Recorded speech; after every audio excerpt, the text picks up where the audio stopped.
നമുക്കൊന്ന് ഡൽഹിയിലേക്ക് പോകാം. പുകമഞ്ഞിൽ മൂടിയിരിക്കുകയാണ് രാജ്യതലസ്ഥാനം. തുടർച്ചയായ 5ാം ദിനവും വായു ഗുണനിലവാര സൂചിക നമ്മൾ പരിശോധിക്കുമ്പോൾ 400 മുകളിൽ തന്നെയാണ് നിൽക്കുന്നത്. വരും ദിവസങ്ങളിൽ താപനില കുറയുന്നത് സ്ഥിതി രൂക്ഷമാക്കുമെന്നാണ് മുന്നറിയിപ്പ്. നിർമ്മാണ പ്രവൃത്തി നിരോധനം ഉൾപ്പെടെ നിയന്ത്രണങ്ങൾ ലംഘിക്കുന്നവർക്കെതിരെ കർശന നടപടി ഉണ്ടാകുമെന്ന് സർക്കാരിന്റെ മുന്നറിയിപ്പുമുണ്ട്. ആദിൽ പാലോട് നമുക്കൊപ്പം ചേരുന്നു.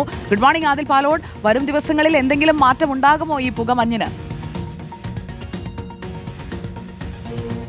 പുകമഞ്ഞ് കൂടാനാണ് സാധ്യത. കാരണം ശൈത്യം അതിന്റെ കാഠിന്യത്തിലേക്ക് എത്തിയിരിക്കുന്നു സുജിയ. ഇന്നിപ്പോൾ 10 ഡിഗ്രി സെൽഷ്യസിന് താഴെയാണ് സാധാരണ നമുക്ക് അനുഭവപ്പെടുന്ന താപനില. ഏറ്റവും ഉയർന്ന താപനിലയാകട്ടെ 20 ഡിഗ്രി സെൽഷ്യസ് ആണ്. അതിന് മുകളിലേക്ക് താപനില പോകുന്നില്ല എന്നാണ്. അപ്പം നമുക്ക് മനസ്സിലാക്കാൻ കഴിയുമില്ല.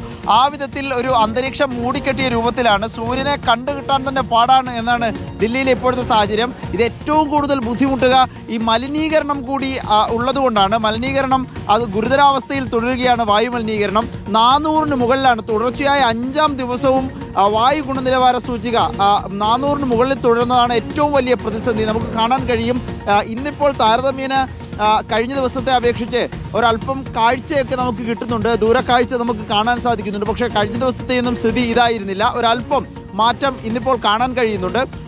129 വിമാന സർവീസുകളാണ് ഇന്നലെ മാത്രം ദില്ലിയിൽ നിന്ന് മുടങ്ങിയത്. അതിൻ്റെതായ ബുദ്ധിമുട്ടുകൾ വ്യോമ റെയിൽ ഗതാഗതത്തെയൊക്കെ ഈ പ്രതിസന്ധി ബാധിക്കുന്നു എന്നതാണ് കാഴ്ച. നമുക്കിവിടെ ചില ദൃശ്യങ്ങൾ കൂടി കാണാൻ കഴിയുന്നുണ്ട്. ഇവിടെയൊക്കെ ആളുകൾ തീയൊക്കെ കത്തിച്ച്, ഇതാണ് ഇവിടുത്തെ രാവിലത്തെ സ്ഥിരം പരിപാടി. തീയൊക്കെ കൂട്ടിയിട്ട് ചൂട് കായുന്ന പരിപാടിയിലാണ് ആളുകളുള്ളത്. ദില്ലി നിവാസികളാകെ സുജയ്ക്ക് അറിയുന്നതുമാണ്. ഏതായാലും ഇങ്ങനെയൊന്നും കത്തിക്കാൻ പാടില്ല എന്നുള്ളതാണ് ദില്ലി സർക്കാർ നേരത്തെ അറിയിച്ചിരുന്നത്. ഇത് വായുമലിനീകരണത്തിന് കൂടുതൽ കാരണമാകും എന്നുള്ളതായിരുന്നു മുന്നറിയിപ്പ്. നിയന്ത്രണങ്ങൾ ലംഘിക്കാതിരിക്കാനുള്ള കർശന നടപടികളും പരിശോധനകളും ദില്ലി സർക്കാർ ഇപ്പോൾ കടുപ്പിച്ചുകൊണ്ടിരിക്കുന്നു. ഏതായാലും വായുമലിനീകരണം ഈ മൂടൽ മഞ്ഞിനൊപ്പം ഈ പുക കൂടി കലരുന്നത് ഗുരുതരമായ സാഹചര്യത്തിലേക്ക് പോവുകയാണ് സുജയ. ഓക്കെ, ആദിൽ പാലോടാണ് വിവരങ്ങൾ നൽകിയത്. താപനില കുറയുന്നത് സ്ഥിതി രൂക്ഷമാക്കും എന്നുള്ള മുന്നറിയിപ്പാണ്. രാവിലെ പുകമഞ്ഞ് കാഴ്ച മറയ്ക്കുന്ന സാഹചര്യം അത് അതേപടി നിലനിൽക്കുകയാണ്.